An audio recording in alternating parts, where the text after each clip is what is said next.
ভাইদেরকে বলি, ভেতরে তো আপনিও মানুষ, ভাই বলি না, ক্ষমা করবে, মুখ থেকে বার হয়ে গেছে, মুখ থেকে বার হয়ে গেছে। তাদের ঘরেও সন্তান আছে, তাদের কলসের ভিতরেও মানুষ, যারা এখনো ঘরে আছেন তারাও জানেন। আর ওই একটা মারবেন 10টা আসবো, 10টা মারবেন লক্ষ আসবো। সারা দেশের মানুষ, মা বাপ সব ওদের সন্তানকে মানুষ করার জন্য আমাদের কাছে, শিক্ষকের কাছে পাঠিয়েছিল। কি জবাব দিব? আমার তো কোনো মুখ নাই, শিক্ষক আমার ভাষা নাই, তাদের কাছে হাত জোর করে মাপ চাই, নিরাপত্তা দিতে পারি না, নিরাপত্তা দিতে পারি না, নিরাপত্তা দিতে পারি। মনে হয় রাস্তায় শহীদ হয়ে গেলে যদি এই লক্ষ্যে আমার কাছে কিছু না।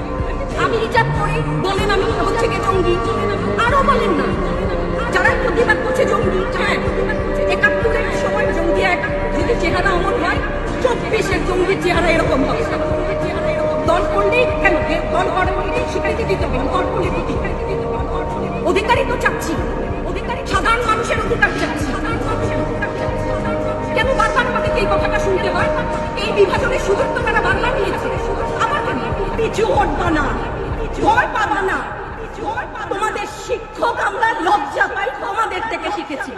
তোমরা যেমন আছো আমরাও আছি। আপনি নিরাপদ সংরক্ষণ কর্মী, আপনি কি আত্মসম্মান বিসর্জন দিয়ে বিভিন্ন নিউজ লেবুর বাম্পার কলম নিউজ করতে হচ্ছে না? আপনারও লজ্জা লাগছে না? আত্মীয় স্বজনের কাছে মুখ দেখাতে পারছেন না তো? আপনার হয়ে আমি লড়ছি, আমাকে সহায়তা, আমি লড়ছি, আমাকে সহায়তা।